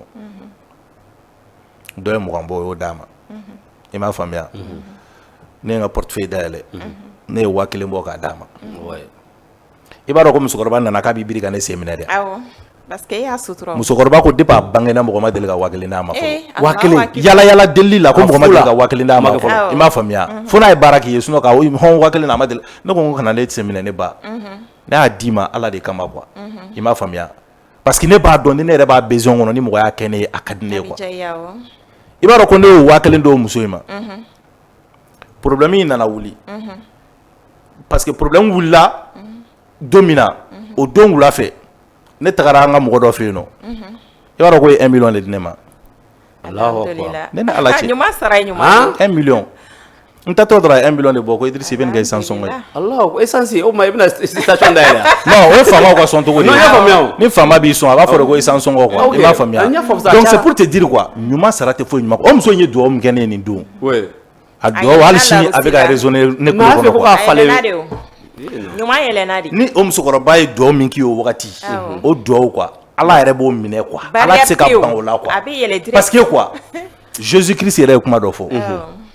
ko faites aux autres ce que tu veux qu'on fasse pour toi ne fais pas aux autres ce que tu ne veux pas qu'on te fasse n'i ye nin pratiquer ka ɲɛnamaya kɔnɔ quoi diinɛ ko banna i tɛ chrétien t'o la silamɛya t'o la juifuya t'o la o y'a taabolo bɛɛ kan ka marcher nin dɔrɔn de ye quoi Rose ka question ka ca kojugu hali bi a ma daminɛ ni question dɔ b'i bolo tɛmɛ n'a ye n ka yɔrɔ ka i tɛ fɛ mɔgɔ ka si muso ma kana se mɔgɔ muso ma i tɛ fɛ mɔgɔ k'i ka wari suɲɛ kana mɔgɔ ka wari suɲɛ i tɛ fɛ mɔgɔ ka nin k'i la kana nin kɛ mɔgɔ la i bɛ fɛ dɔ ka wari d'i ma wari di mɔgɔw ma i b'a dɔn diinɛ in yɛrɛ ye nin dɔrɔn de ye a banna c'est tout Rose an b'i bolo ok Idriss an b'i fo i nana a diyara n ye ɲininkali caman kɛra mais ɲininkali min bɛ ne bolo ka tɛnku i la o de ye Idriss e yɛrɛ ye nin période bɛɛ tɛmɛ i b'a fɔ gɛlɛyaw quoi ka nin gɛlɛya bɛɛ ye fo ka taa se prison ko ni fɛn wɛrɛw mais Idriss e ma découragé o bɛ ka ne kamana gan dɛ justement ni si la i m'a bila i b'a dɔn objectif y'o de ye quoi k'i la découragé n bɛna mun f'i ɲɛna dans la vie un homme un vrai découragement zéro quoi. Quels que soient les obstacles, tu peux tomber, mais il faut toujours te relever. Ne laisse pas tes adversaires t'atteindre quoi. Et n'y a pas la juguya fin fait bene no faire réseau à 90% yeko kele di ni ala che mo do be no ne balmam so bi sigile ndro e flen e to blata i parler flen ni ibe ni téléphone na tanto be ki ka baran ke dro bi nyangoya min kadui i kata sigi ka temi ou be ka taka faden sakwala i ko olbe to komna quoi i ma famia o de kadui mais une fois que réussite be kana ou to fait et puis problème do fe na be no le fait que i ba yira ko doni bi kun o mandi mo chama fena ye quoi les gens veulent que voilà non kana fo malien ya fiye mo ko ka ay ko malien fol da i ba fo malien do kana fo malien parce que mo nani ne wolen kuma na be ba flike quoi ni ko malien do ko malien 23 millions de population be i ba fo malien do ne re ba don malien do de be ne ko quoi sinon termso ne ka cameraman sigilen filɛ ne y'a ɲininka n'an taara jama ma yɔrɔ la a bɛ kɛ cogo min na quoi ale b'o dɔn ne b'o dɔn quoi mais réseau système min i jugulamɔgɔw olu ka fiɛfu de don u ka commentaire quoi donc n'olu y'i neni ka bɔ ka vidéo k'i kan a bɛ kɛ mɔgɔw ɲɛkɔrɔ k'a fɔ k'i ka ko ka gon bɛɛ de ka sɔrɔ u t'a dɔn k'a fɔ maaw bɛ yen min ninnu olu ka baara de olu tɛ na réseau sanfɛ mais olu b'i fɛ k'u ka sa o donc an taara zoro de kɛɲɛ b'a ka so dayɛlɛ na pour que ne yɛrɛ ka se ka bɔ dɔrɔn ka na n ka mobili lasɔrɔ yɔrɔ ale de nana don kɛɲɛba pour que ne ka se ka bɔ dɔrɔn ka n ka mobili lasɔrɔ ça a été un problème cɛ dɔ de nana ka ne escorter mais fɛnɛ sar de ko Idriss donc c'est pour te dire que ni e y'i dan réseau ko dɔrɔn ma mɔgɔ minnu bɛ na ne neni n ka commentaire la mɔgɔ minnu bɛ na ne neni n ka u ka vidéo sigi la ne neni tu vas penser que Idriss ka ko man di mɔgɔw ye est-ce que tu comprends mais alors que Idriss ka ko ka di mɔgɔ minnu ye olu ye intellectuels ye olu tɛ se ka na commentaire ninnu na i n'a fɔ n y'a f'i ye cogo min n bɛna misali dɔ d'i ma et réseaux sociaux u y'a dilan de telle sorte que commentaire n'a y'i ja fɔlɔ i b'a sɔgɔ de deux ni mɔgɔ ye commentaire kɛ k'i neni ou bien k'i dɔgɔya i bɛ se k'a supprimer mais mun de la ne t'a supprimer wa n b'o conseil di aw fana ma quoi parce que o erreur ye ne yɛrɛ sɔrɔ n ka ko daminɛ la quoi bloquer ani supprimer di n bɛna mun f'i ɲɛna tes vrais fans là i ka premier fans yɛrɛ réseaux sociaux sanfɛ c'était détracteur quoi olu bɛ dɔgɔyabaga ninnu olu de ka ɲi i ma yɛrɛ quoi hali olu de b'i la booster non baneni ninnu i b'olu supprimer ka bɔ yen mais dɔw bɛ yen nɔ olu ta tɛ baneni ye quoi dɔw bɛ yen nɔ olu bɛ fɛ k'i la gosi de quoi k'i dénigrer k'i saboter olu mɔgɔ ninnu i kan k'olu de k'i ka priorité ye quoi mɔgɔ minnu bɛ ne i tanu e k'a jateminɛ je vais te donner un exemple comme bi aw ye n wele i yɛrɛ ɲuman na a ma se i yɛrɛ k'i sigi ka nin fɔ n b'a bɛɛ ɲɛfɔ aw ye pour que aw b'a faamu quoi c'est à dire n'a ye ne diya par exemple sisan l'autre jour ne tagara fɛngɛ excision ko la u bɛ anw neni vous êtes des amateurs vous n'êtes pas des professionnels mais plaque bɔra k'a nɔrɔ Mali kɔnɔla la pendant plus d'une semaine ko excision condamnera Mali la ne ma journaliste professionnel ye ka wuli ka taa enquête kɛ k'a yira maliyɛnw na ko Mali ka communiqué tɛ nin ye a bɛ tan mɔgɔw panel bɛ ka sigi a kan activistes bɛ ka sigi a kan diɲɛ musow minnu bɛ excision contre la u bɛ ka bɔ ka nisɔndiya kɛ n'a ye mais mɔgɔ si ma bɔ k'a kuma kɛ ne de ko nin ko in bɛ cogo min na i jɔ an ka taa nin ko ɲɛɲini ne de ye n ka mobili ta ka essence k'a la ka n ka forfait ta ka taa yɔrɔ la ka taa enquête kɛ ka taa sɔrɔ effectivement panneau in bɛ yen ne de bɔra ka vidéo kɛ n ko kuma min bɛ ka fɔ ne kɔni nana ɲɛ d'a kan tiɲɛ don n ko donc a filɛ nin a fɔra excision condamnera 100 ans kaso ani 1 million amende ne bɔra yen 2 heures plus tard ne welela ka a fɔ ne ɲɛna nin tɛ gouvernement ka fɛn ye CNT mɔgɔ dɔ de ye ne wele maintenant ONG dɔ fana ye ne wele ko ONG dɔ de ka fɛn don donc maintenant ne yɛrɛ n k'a ka ONG mɔgɔ ninnu ka numéro jan a y'a diya n ye ONG mɔgɔ ninnu wele ne ni ONG mɔgɔ ninnu kumana j'ai vu que effectivement ONG mɔgɔw ka fɛn de don donc directement ne nana ka vidéo supprimer o dugusɛjɛ ka segin ka taga parce que ne ka passage kɔfɛ ala y'o barika don ne la fɛngɛ yɛrɛ y'o fɔ quoi Jeli Blaise ko i kuma de bɛ Idriss kumakan na n ko i kuma ye mun ye ko n'i kumana dɔrɔn a bɛ ta ba la quoi diɲɛmaa b'a lamɛn quoi sinon kuma in fɔra plus d'une semaine foyi ma kɛ ko in kɛra foyi ma kɛ mais ne Idriss taara n jɔ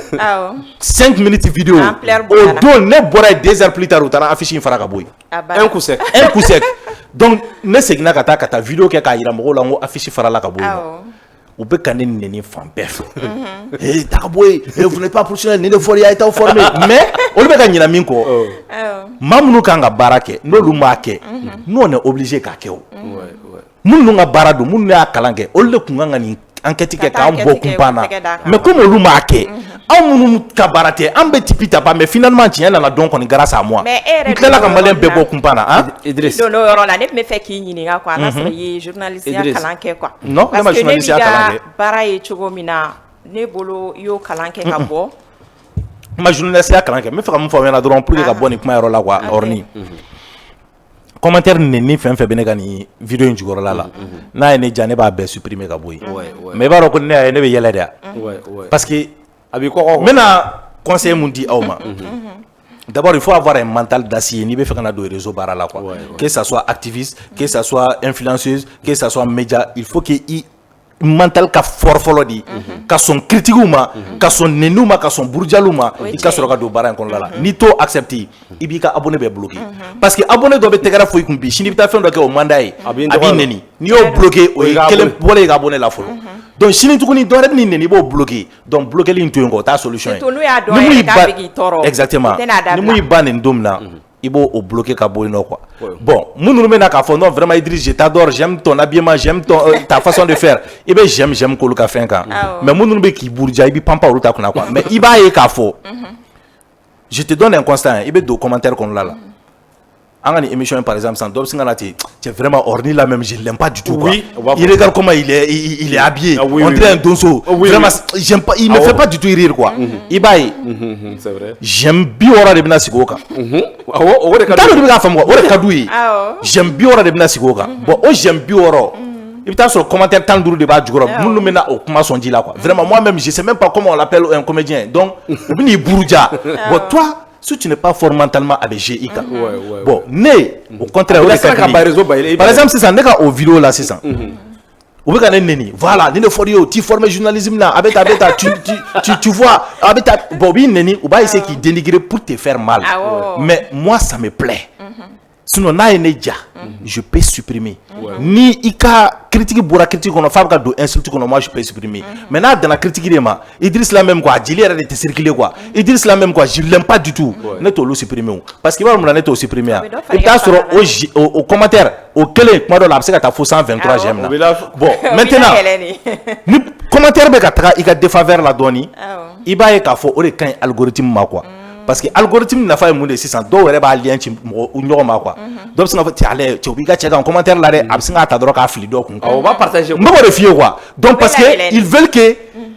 ils pensent que o de bɛ ka digi e la quoi donc u b'a ci ɲɔgɔn ma quoi i m'a ye cɛ Manu b'i ka cɛ kan commentaire kan dɛ donc parce que commentaire bɛ ka e dɔgɔya donc u b'a ci ɲɔgɔn ma bon o de ka di algorithme yɛrɛ ye réseau kan parce que réseau kan fɛn min bɛ partager u b'a fɔ ko engouement b'o de la quoi donc ce qui fait que olu yɛrɛ b'a proposer mɔgɔ wɛrɛw ye est-ce que tu comprends donc maintenant kana sɔn k'a fɔ k'i b'olu mɔgɔw bloquer parce que n'i y'olu bɛɛ bloquer ka bɔ yen finalement engouement tɛ n'a la parce que dɔw yɛrɛ bɛ yen nɔ u bɛ se ka dongo 30 k'i ka vidéo kelen kɔnɔ f'u yɛrɛ b'a fɔ ko non ko commentaire yɛrɛ ka di ni vidéo ye donc u bɛ bɔ u bɛ taa 10 minutes u bɛ tila ka don ka na lajɛ mɔgɔ joli de ye Idriss nɛni tuguni donc ni e ko k'e b'o bɔ yen par exemple an ka kɛ commentaire kelen ko sisan cɛ vraiment Idriss tu sais que les Maliens ne t'aiment pas i jeli jalen de don normalement ça c'est censé me faire mal je peux supprimer mais n b'a to yen parce que ne jugu mɔgɔ mɔgɔ tɛ ne fɛ ne kɔgɔ ko mɔgɔ ye o ka d'olu ye quoi u bɛɛ bɛ n'a aimer bon kɔfɛ u bɛ bɔ 10 minutes plus tard u bɛ tila ka na don tuguni ka n'a lajɛ jɔn de tilala ka n'a nɛni jɔn de tilala ka n'a kuma sɔn ji la donc olu b'i ka fɛn booster de donc plus mɔgɔw bɛ ka bɔ ka don l'algorithme de Facebook de YouTube ou bien de TikTok se dit que c'est un contenu qui plaît aux gens parce que olu t'a dɔn k'a fɔ ko e jugu de bɛ k'a lajɛ e ni de bɛ k'a lajɛ donc olu bɛ mun dɔn dɔrɔn tiɲɛ yɛrɛ la nin fɛn in ka di mɔgɔw ye donc olu yɛrɛ b'a permettre ka se k'a bila mɔgɔ wɛrɛw fɛ yen pour k'a bɛ quoi moi ça m'apporte de l'argent ça m'apporte aussi comme waati t'an na bɔ question tɔ ka ca question tɔ ka ca waati t'an na bɔ awɔ dɛ Idriss réellement mun de bɛ ni i ni Djeku Seck cɛ parce que n'a sɔrɔ aw ɲɛ bɛ ɲɔgɔn na de quoi parce que généralement cɛ ni muso n'aw tɛ bɛn dɔrɔn i bɛ taa sɔrɔ jarabini dɔ b'a ko ni senkɔrɔ quoi ou bien mun yɛrɛ de bɛ au juste o tɛmɛnen kɔfɛ i ni Prince Diallo bezi do aw bɛ a bɛ ka mun de yira maliyɛnw na Djebu ta est-ce que jarabi tɛ bon ne yɛrɛ kɔni est-ce que ne yɛrɛ t'a bila jarabi min na kɔnɔ sisan je pense que non nin tɛ gansan ye quoi i b'a dɔn kuma dɔw la quoi mɔgɔ i bɛ kɛ mɔgɔ fɛ ka sɔrɔ i yɛrɛ t'a dɔn ouais c'est vrai Djebu bɛ ne fɛ yɛrɛ quoi. Mais Idrissa a furu kɛ. I m'a faamuya. C'est-à-dire tellement que Djebou bɛ ne fɛ. Muso ma dafa fɔlɔ a furu. Ne ma da la ni Djebou tɛ da ne ka miiri ne yɛrɛ. Parce que i b'a dɔn n'i kɛra mɔgɔ fɛ ka se niveau dɔ la quoi. I bɛ fɛ a tigi ka n'a f'i ye ko je t'aime. Ouais, i b'a dɔn. Mais voilà musow filɛ nin ye. Mais misɛn caman sa. Anw bɛ jarabi. Misɛn caman. Musow filɛ nin ye sisan. Min pousse misɛn caman. Musow tɛ min fɛ quoi. I ka muso ma dafa. Musow tɛ min fɛ o ye ka taa fɔ cɛ ye ko je t'aime quoi. Muso bɛ Mais koniw de kɛ. Awɔ mais muso bɛ koniw de placer séduction pour que k'a dɔn quoi. Bon ni e y'i ɲɛ ci o bɛɛ kan o bɛɛ kɛra e tɛ ka kuma e tɛ ka jouer finalement a bɛ bɔ o kɔnɔna la a bɛ kɛ ni hɛni ye dɔɔnin quoi. Donc sinon e bɛ se k'a jateminɛ ne ye mun de kɛ Djebou la mais Djebou yɛrɛ de nin dalen don ne Idrissa Martinez. Kɛr caman. Donc maintenant bɛɛ ye nin fɔ ne ɲɛna ko Idriss cɛ i bɛ ka denina souffert sa. Son denina ten ne ko bon tiɲɛ yɛrɛ la. C'est pas que n bannen don a la. Dɔ ka di yɛrɛ quoi. Djebou da bɛ cogo min na ne bɛ siran. Djebou ne réseau ka musow ye a da tɛ maloko ma impôt t'a da la taxi t'a la. Je t'aime ci a kana publier quoi. Bon voilà imagine sisan i bɛ taa je t'aime je t'aime ci Djebou ma sisan a bɛ taa kɛ statut ye. Mali jolidenw bɛ t'o ta sanfɛ madame fila bɛ t'o ta sisan i ma kungo sɔrɔ donc Djebou ta a y'a fɔ Djebou ɲɛna quoi ko ne ko n ye sira labila ye. Awɔ a kana n woro quoi. Ayi a kana fɔ n ye Idriss jɔngwala n b'i fɛ. I prenez le. Place ka ca kɛrɛ kɔnɔ. A kana dɔrɔn Idriss n b'i fɛ. Médiatique yɛrɛ jarabilen don. I kɛrɛ ji ta sa. Maintenant n'a sɔnna problème t'a la mais ne bɛ siran mun ɲɛ. E fɔlɔ ka kɛ. Ne fɔlɔ ka taga. A ka kɛ lebu ye. Voilà peut-être a bɛ se ka kɛ ne ye gumɛ min d'ale ka nin ta in kɔnɔna la. Ni ne nana la sisan a bɛna fɔ k'a bɛna ban ka tila ka taga o yira mɔgɔw la k'a y'a ban quoi. Bon o ma ye ne ka palima las'i ma quoi. Sinon tiɲɛ yɛrɛ la ne yɛrɛ b'a dɔn cɛ Djebou bɛ ne fɛ yɛrɛ yɛrɛ. Baara bada. Mais ni prince ta sɛbɛ don wa ou bien don o don a bila ɲɔgɔn na ninnu. Non sisan ne ni prince tɛ ɲɔgɔn na dɛ o tuma e ma ne ka kunu vidéo bɛɛ la. Wa n'o vidéo ye. Voilà ne k'i ma ne ni prince tɛ se ka bila ɲɔgɔn na non kulonkɛ yɛrɛ tɛ prince ye vidéo min kɛ peut-être a bɛ se ka kɛ a kaminen ma mais ne de ko ne de tɛ don classe kɔnɔ tuguni e m'a ye k'a fɔ ne ma kuma ko in ma kɛ foyi ye e m'a ye a ma kɛ papaga ya bon il suffisait k'a don ne tun ka bɔ ka kuma dɔrɔn papa n'a bɛ o b'a sɔrɔ diɲɛ wulila quoi mais ne y'a lajɛ j'ai passé mon chemin j'ai donné une semaine k'a yira mɔgɔw la ko ne de ye papa n'a baiser quoi i m'a faamuya. An tɛ ka ɲini saliya bilen dɛ a bɛ fɛn dɔ la ou bien mun. Non diɲɛlatigɛ la bɛɛ bɛ évoluer de o saliya bi bi in na alhamdulilayi a fɛnɛ donna ko wɛrɛw la i m'a faamuya voilà a ye fɛn dɔ ɲɛ sɔrɔ sisan a donn'o la donc i bɛ sira di mɔgɔ ma i tɛ se ka kɛ ko mɔgɔ nana ko i b'a minɛ ten badabada i tɛ fɛ a tigi ka évoluer ne t'o mɔgɔ ye quoi saliya kulo bɛ ne la o saliya kulo bɛ ne la diɲɛ ma ɲɛna ne ye saliya wele ka saliya lasigi don kelen n ko saliya a ka di ye i ka kɛ polisi ye wa n b'i kɛ polisi ye a ko non k'a tɛ polisiya fɛ k'a bɛ fɛ ko ka to ne de nɔfɛ a tulo bɛ n na donc kɛlɛ tɛ ne ni saliya ni ɲɔgɔn cɛ foyi tɛ ne na ni ɲɔgɔn cɛ saliya ka hɛrɛ de tun ka di ne ye donc n'o tun don n'a saliya kɛra polisi ye saliya bɛ se ka caméra ta ka ne suya a tɛ se k'o kɛ o mais ne y'o ŋaniya n'a ye mun na voilà o ye hɛrɛ de ye quoi parce que ne ko a ma bon peut-être o ye baara i bɛna kɛ fonction publique na dɔ ta mais a y'a yira ne la o tɛ ni ninnu man d'a ye donc an pan n'o kunna mais don min na n'a yɛrɛ nana ko bon vraiment n ye fɛn dɔ sɔrɔ min ka ɲi tantɔ bon a ka baara n tɛ fɛ k'o fɔ aw ye quoi parce que c'est sa vie privée donc non n tɛ ka taa o yɔrɔ min sinon non saliya ne ka cɛ de ye n ka cɛ Idrissa ne ka ko bɛɛ fɛn dɔ bɛ réseau kan i da ma don min na dɛ o ye jumɛn ye i yɛrɛ ko n'a bilara bɔlɔlɔ kan e da kan ka s'a ma e cɛ bɛ kasange feere la réseau kan bon i b'a dɔn ne bolo bin n'o cɛ in kan de ya a bɛɛ i b'a dɔn n'o de f'i ɲɛna quoi Orni n'i ka level sera niveau dɔ ma k'i ni mɔgɔw tɛ ɲɔgɔn faamu quoi tuma dɔw la quoi fɛn dɔw bɛ yen ne yɛrɛ n'o ye caman k'a ko la dɛ ne bɛ k'o de f'i ye o fɛn dɔw bɛ yen nɔ olu to yen quoi i m'a faamuya ne personnellement n'i ye ne ɲininka u bɛ ka bi o cɛ in kan de quoi parce que ni ne kun ko ne bɛna bɔ o sujet la ne tun bɛ cɛ in défendre quoi i m'a faamuya mais polémique bɛ min Kasange publié sur réseaux sociaux problème bɛ min a tɛ san de ya a bɛ san mais n'a bɛ san a tɛ feere de ya ayi mais a bɛ mɔgɔw la siran ayi mais siran jumɛn de b'o la i siranna i bɛ sa e m'o mɛn ya cɛ i siranna i na sa cɛ i ma siran i na sa i na sa so i na cɛ an ka hypocrisie dabila quoi an ka hypocrisie dabila mɔgɔ ka baara mɔgɔ ka cɛ yɛrɛ la ne t'a fɛ ma question de poser ne kunna cɛ ni 30 sera i b'a fɔ n ye quoi an ma question de poser ne kunna n'a ye question poser n kunna n bɛ ka n ka jaabi de fɔ aw ye u bɛ ka bin cɛ kan de maa i bɛ mun feere i b'o de publicité kɛ n'a dayirimɛ bɛ kasange feere de la a b'a feere mɔgɔ ka saya la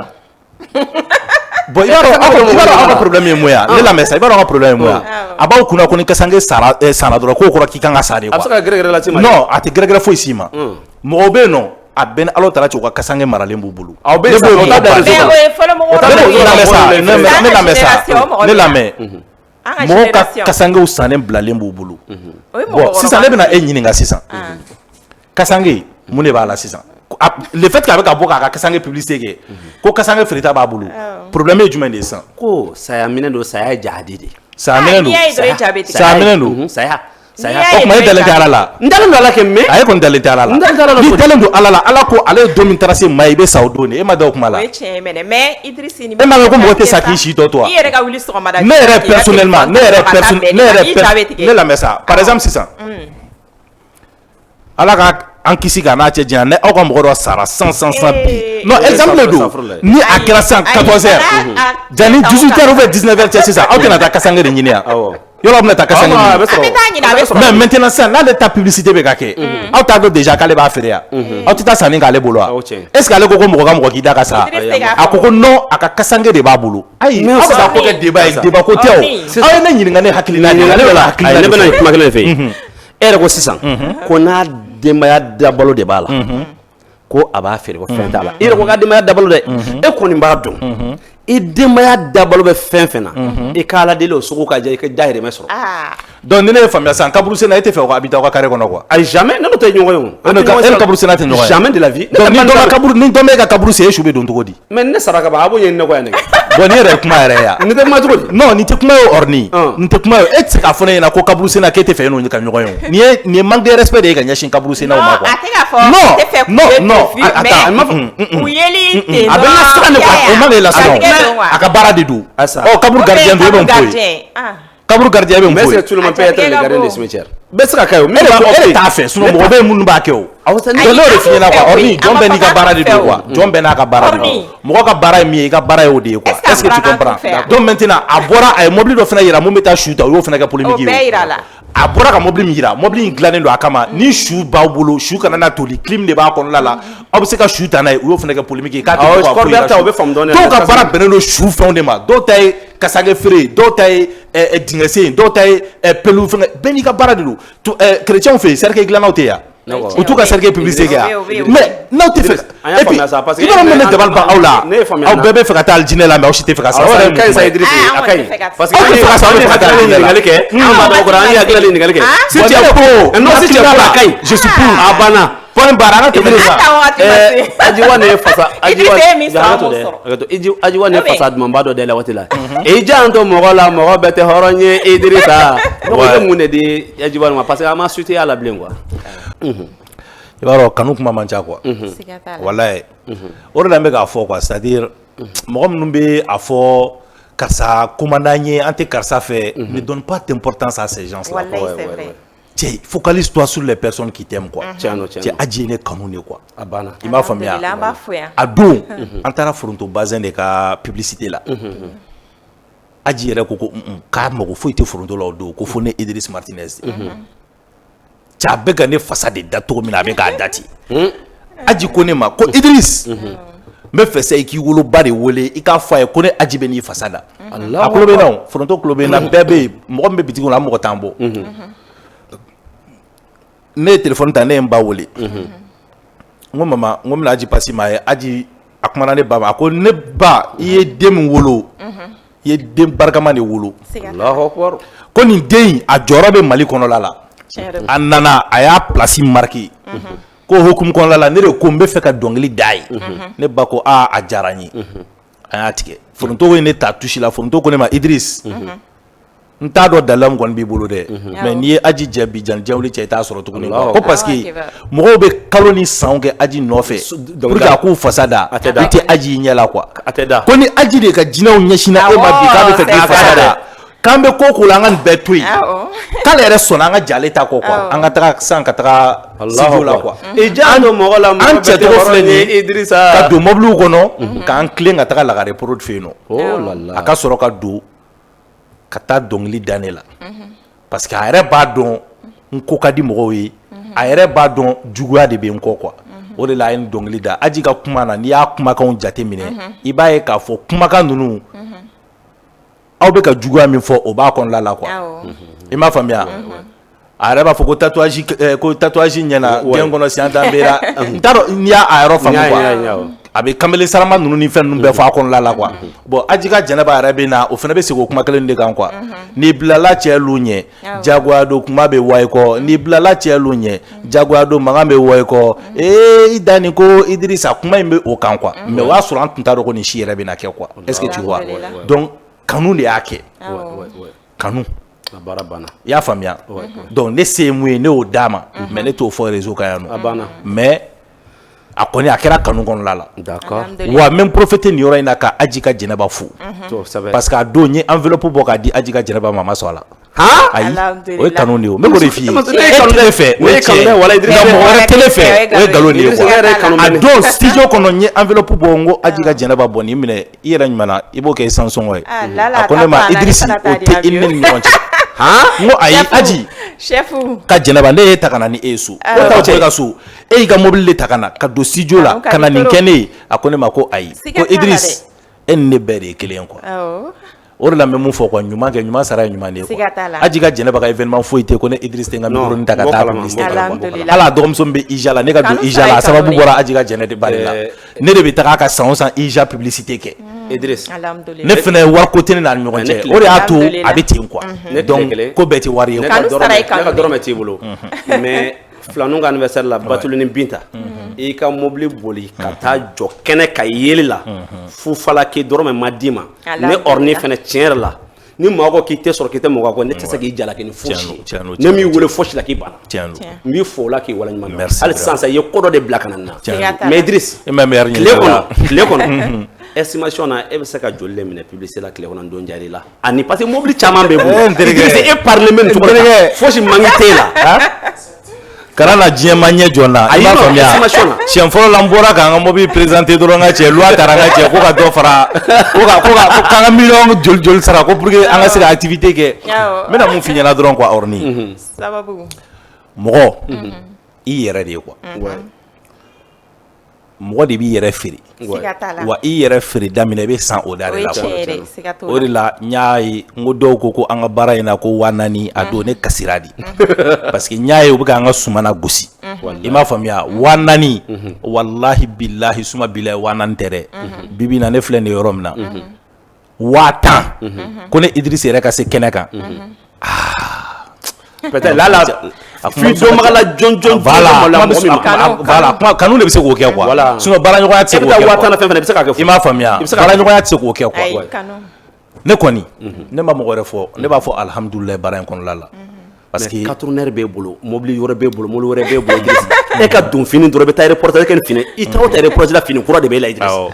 n'i ye nin wari ninnu bɛɛ encaissé k'a lajɛ Idriss ne bɛ yen bi i bɛ ka taa n'i ye terrain min kan o de bɛ digi mɔgɔw la quoi u b'a fɔ ko n bɛ n yɛrɛ fɔ trop quoi ne yɛrɛ fɔ tɛ o mais o cɛn don ne dun bɛ Idriss e tɛ reportage i b'a dɔn n bɛna n ka yɛrɛ fɔ in fana fɔ mɔgɔw ye u k'o fana faamu mun de la a ka di ne ye kuma dɔw la ka to k'an ka réalisation dama dɔɔni yira mɔgɔw la quoi mais i ka film ko kana n tigɛ sa kana n tigɛ fɔlɔ n bɛna nin fɔ parce que an ka yɛrɛ sera quoi n bɛna taga sisan lan bɛ sɛbɛn de la quoi parce que mɔgɔ caman bɛ ne kɛlɛ n'o de ye ko a yɛrɛ fɔ ka d'a ye quoi a bɛ waso kojugu non waso tɛ éducation dɔ de fana don quoi parce que moi là mon combat c'est de montrer à la jeunesse malienne que k'a fɔ l'Europe n'est pas la solution ni ne ye mɔgɔ ye k'i bɛ ka sa bateau kɔnɔ k'i bɛ taa Europe ne bɛ kasi de quoi parce que ne b'a dɔn mɔgɔ bɛ se ka hɛrɛ sɔrɔ k'i to yan est-ce que tu comprends ne bɛ fɛ ka message dɔ de yira adamadenw na k'a yira on peut réussir étant ici au Mali ne ka kuma b'o yɔrɔ dɔrɔn de bolo o de la ni ne ye fɛn dɔw fɛngɛ n b'a yira mɔgɔw la bon vraiment ne kama walayi mɔgɔ 3 de nana Mali la yan nɔ u bɛɛ tun bɛ Faransi Mali yirinin tigi dɔ bɛ yen a bɛ baara kɛ ko Mali yirinin a bɛ TikTok sanfɛ a bɛ foro de aménager fɛn bɛɛ don fɔlɔ min na ne taara ka bureau kɔnɔ a ye ne lasigi a ko ne ma Idriss ne tun bɛ fɛ ka taa extérieur de la mais e de kama ne insistera ka to Mali la yan nɔ o ye ne ka fierté de ye quoi si moi j'avais échoué bɛɛ tun b'a fɔ de voilà fo tan mais il faut que ne k'a yira mɔgɔw la de on peut réussir état ici au Mali quoi Orni wallahi billahi o don ala ma mɛn ne ye terrain dɔ san ne n'a préfet ɲɛna e bɛ kule walayi ne ni Alahu Taala cɛ a bɛɛ ni Mamadu cɛ Idriss combien a ye n ta prix fɔ réseau kan mais n kɔni b'a dɔn a prix terrain gansan a bɛɛ ni Alahu Taala cɛ a bɛ villa jɔlen san ne ban Allahu Akbar a terrain gansan dɛ a bɛ villa jɔlen villa 3 chambres salon garage tout carreau meuble a b'a bɛɛ ban mais terrain gansan Konate dakan sa koyi i m'a faamuya i m'a fɔ bɛɛ b'a dɔn fɛn b'i bolo donc maintenant c'est pour juste dire que wari bɛ sɔrɔ fɛn in na a bɛ sɔrɔ ala kɔni ye ne sɔn dɔɔnin na wa o dɔɔnin n'i y'a ye ko ne bɛ bɔ ka to k'a yira dɔwɛrɛ tɛ c'est pour que k'a yira génération na k'a fɔ a ma se ka taa Europe mɔgɔ bɛ se ka reçu étant ici au Mali sinon waso ninnu ni fɛn ninnu tɛ quoi fɛn min ye ne faga est-ce que tu vois don min na ne y'i wele Farota den ka kɔɲɔ la i ko ne ma ko Orni prix tɛ ne n'i dɔnbaga cɛ voilà i m'a faamuya i m'a faamuya ne bɛ se k'o de fɔ n ko dɔnbagaya prix bɛ médiatique la nka fu kɔni tɛ médiatique la wa n bɛ fɛ mɔgɔw k'o fana faamu quoi mais n profite aw ka micro la k'o yɔrɔ fɔ entrepreneur fɛn fɛn bɛ Mali la k'u bɛɛ taara échec la a bɛɛ dɔnbaga ko in de les Maliens certains Maliens sont trop inconscients ne laban na mun ye don film dɔ delila ka ne wele k'u bɛ problème dɔ la n yɛrɛ teri de don n teri d'enfant quoi d'enfance k'u bɛ problème dɔ la commune 6 tribunal la k'u bɛ fɛ k'a dabiriw da la quoi ko muso dɔ y'u ka terrain dɔ ɲagami cogo dɔ la ko n'an bɛ se ka na reportage kɛ ne ka Saliya wele Saliya bɛ Sɛbɛnnikɔrɔ de n ko Saliya ka na Saliya ka moto ta ka na ne yɛrɛ kan ka mobili ta ka essence k'a la an ka taga fo commune 6 tribunal la an bɛ Torokɔrɔ de an yelen donc ko magistrat dossier tun b'o bolo ko pourquoi o ye ne wele ko dossier ma foyi u bɛ ne wele cogo di u nana ko ne ma ko bon ko tiɲɛ la ko an k'a jɔ fɔlɔ ko ni fɛn banna tuma min na o kɔfɛ cɛ nana ne ma ko ko bon ko vraiment ko magistrat ko an kana vidéo kɛ fɔlɔ k'an k'an jɔ fɔlɔ ko n b'u ka décision ta fɔlɔ quoi ko ne bɛ se ka taa so ne tagara so hali 200 a m'a di ne ma ko nin kɛ essence sɔngɔ ye est-ce qu'il y'a faamu o tigilamɔgɔ kelen bɛ tila ka ne wele tuguni don kelen k'a bɛna service wɛrɛ fɔ ne ye n ko bon n ka prix ye nin de ye ko non k'i m'a faamu ko karisa de don n ko awɔ ni karisa don ça change quoi n ko nin de ye ne ka prix ye donc Mali la n'i maloyara dɔrɔn u b'a dafiri da la de quoi donc u b'u profiter bɛɛ dɔnbaga ye Mali la yan nɔ dɔw yɛrɛ i dɔnbaga yɛrɛ tɛ dɛ Orni bɛ se ka ne wele sa Idriss cɛ n dɔnbaga dɔ bɛ yen nɔ k'a bɛna ka bitiki dayɛlɛ cɛ vraiment n bɛ fɛ i k'ale ka nin faveur nin k'a ye tantɔ ayi ne ka numéro d'a ma dɔrɔn a ka ne wele n bɛ se ka réduction min kɛ n b'o kɛ mais ne tɛ baara de kɛ mɔgɔ ye fu n b'o fɔ bɛɛ ye i kɛra ne somɔgɔ ye o i kɛra ne tante ye i kɛra ne tonton ye o ne ka prestation ye ne ka prestation ye n'i bɛ na n bɛ se ka dɔnbaga prix k'i ye mais ne tɛ baara kɛ diɲɛ jɔn si ye fu bɛɛ k'o faamu o ka don bɛɛ kunna film ko pour que an ka bɔ fɛn kɔnɔla la n y'o de f'i ye ni Ala y'i ka ko barika diɲɛ bɛɛ bɛ jɛ k'i i b'a dɔn bi i kelen film daminɛ mɔgɔ tilara ka ɲinɛ médiatique kɔ k'an ta balan film de la quoi n'o tɛ e yɛrɛ yelen kɛnɛ kan dɔrɔn mɔgɔ bɛ girin ko photo t'ale la ko n tun kan k'a daminɛ ni film de ko n bɛ so yɛrɛ de la ko i mana min daminɛ on dirait b'o de don an tɛ mɔgɔ lamɛn o n y'o de f'i ɲɛna i b'i kunkolo kɛ tangɔ de ye Mali la i b'a ye an ka film kura in na Elite yɔrɔ dɔ kɛra k'an ka dulokiw bɔ awɔ i m'a faamuya donc u tɛ film réalité dɔn quoi film ye fɛn dɔ de ye on te prend comme acteur scénario de sɛbɛnnen don k'a ban déjà quoi toi tu changes rien quoi e bɛ na dɔrɔn i bɛ conformer ka bɛn n'o de ye i bɛ o de kɛ quoi donc maintenant ni o fasuguyaw bɛ kɛ min b'a kɔnɔ i b'o de kɛ a yɔrɔ la a fɔra ko bɛɛ ka duloki de bɔ a yɔrɔ la dɔw tun tɛ fɛ ka duloki bɔ mais i bɛ duloki bɔ de quoi parce que contrat la i y'a signé quoi n'i y'a signé i b'a baara de kɛ quoi i m'a faamuya bon an y'o duloki min bɔ u nana k'u b'o ta ko k'o kɛ polémique ye quoi i b'a dɔn n bɛna fɛn dɔ f'i ɲɛna Orni maliyɛn minɛ cogo tɛ dɔwɛrɛ ye quoi ni maliyɛn bɛ k'i la gosi ni fɛn min ye quoi e k'i yɛrɛ ko ye dɔrɔn banni quoi u b'o bila quoi papa n'a baiser yɛrɛ nana cogo di u tun bɛna a sɛbɛn de cɛ baiser yɛrɛ ka di ne mana diɲɛ fɛn fɛn kɛ baiser yɛrɛ de ka di ne ye ni ye a bɛ baiser kɔnɔ a bɛ taa donc tellement que u ye n tɔɔrɔ n'o ye finalement ne yɛrɛ ko papa n'a baiser i ma o y'a bila sa u ye tɔ sinsin la e ma o y'a bila o taara po e ma o y'a bila sa mɔgɔ si tɛna tuguni ko baiser ka dɛ parce que n'i ko baiser ka di ne kɔni i da sago de fɔ mɔgɔ min ye papa n'a baiser i ma y'o to yan DGP filɛ nin ye sisan i b'a ye dara e ma y'o kun n ko y'ale ka saboter nɔ ye directeur général du paradis e ma y'a ta k'a da yɛrɛ la e ma y'o bila la bon farafin bɛ minɛ ten ne quoi ne ka tatouage e ma ye ne nana aw ka fɛngɛ la sisan tatouage lama a filɛ nin ye tatouage fan bɛɛ tatoué voilà i waralama yɛrɛ de na i ɲɛ bɛ nin na mun sɛbɛnnen bɛ yan nɔ o ɲɛ b'a la o tɛ se k'a ye quoi mais mun sɛbɛnnen bɛ yan only God can judge me anglais de don seul Dieu peut me juger quoi mɔgɔ tɛ se ka ne juger quoi ne mago tɛ mɔgɔ yɛrɛ ka jugement na Ala de ye ne da Ala de bɛ ne juger i b'a dɔn ne nalen ne tun bɛ maloya ne bɛ to ka duloki bolojanw de tun don o duloki bolojanw na kuma dɔw la tatouage kunni kuma na bɔ il est tatoué c'est haram i cɛkɔrɔba i bɛ nin kɛ tan i silamɛ dentɔ kumaw cayara quoi donc finalement don kelen ne ye n sigi dɔrɔn ka bodi don ka vidéo kɛ quoi u nana polémique la huha finalement a tɔ yɛrɛ kɛra hali ni misiriba alimami n'a ye ne wele ko ne ka taa reportage kɛ ne bɛ taa tan quoi n'o man di ye i bɛ ne to yen quoi i m'a faamuya parce que ça là ça fait partie de moi désormais quoi soit tu l'acceptes avec moi ou bien i bɛ ban ne yɛrɛ na a bɛɛ la quoi mais malien filɛ nin ye malien minɛ cogo tɛ dɔwɛrɛ ye u b'i lagosi ni mun ye o yiru la dɔrɔn quoi bi mɔgɔ si tɛ ne ka tatouage ko kuma fɔ tuguni ne bɛ n sigi tan tɔ ka émission kɛ k'a ban tan mɔgɔ tɛ ne ɲininka tatouage ko la parce que plus i b'a dogo plus u b'a ɲini k'a ye quoi mais plus i b'a yira plus u b'u ɲɛ pan a kunna bi mɔgɔ si tɛ ne ka tatouage ko kuma fɔ Idriss i ka waati sera a sera an b'i fo k'i waleɲuman dɔn merci vraiment Idriss c'est un grand plaisir pour moi e ka nin kɛ ne ye ka déplacer k'i ka miliyɔn yirikaw minɛli dabila Idriss nin tɛ bɔ n kɔnɔ dɛ non nin tɛ bɔ n kɔnɔ maa maa bɛ kuma min fɔlɔ bɔlɔlɔ kan presque an y'a bɛɛ jaabi sisan fo n'i tulo ci sinon fɛsɛfɛsɛli kɛra wa i y'a mɛn émission tɔgɔ de ko tiɲɛ kɛnɛ nkalon tɛ tigɛ a kan m'a ɲɛsi a kan wa Idriss nana min fɔ ne yɛrɛ dara la ko ala ka maa fa a ye minnu fɔ tiɲɛ lɛgɛsɛw de an bɛ bɛɛ lajɛlen fo ka bɛɛ lajɛlen waleɲuman dɔn an ka ɲɛmaa yɛrɛ n'o Bakari Ci Kulubali ye a fɔlen don an b'a fɔ assalamu alaikum wa rahmatullahi wa ta'ala wa barakatuh wa shukran aw k'an bɛn bye bye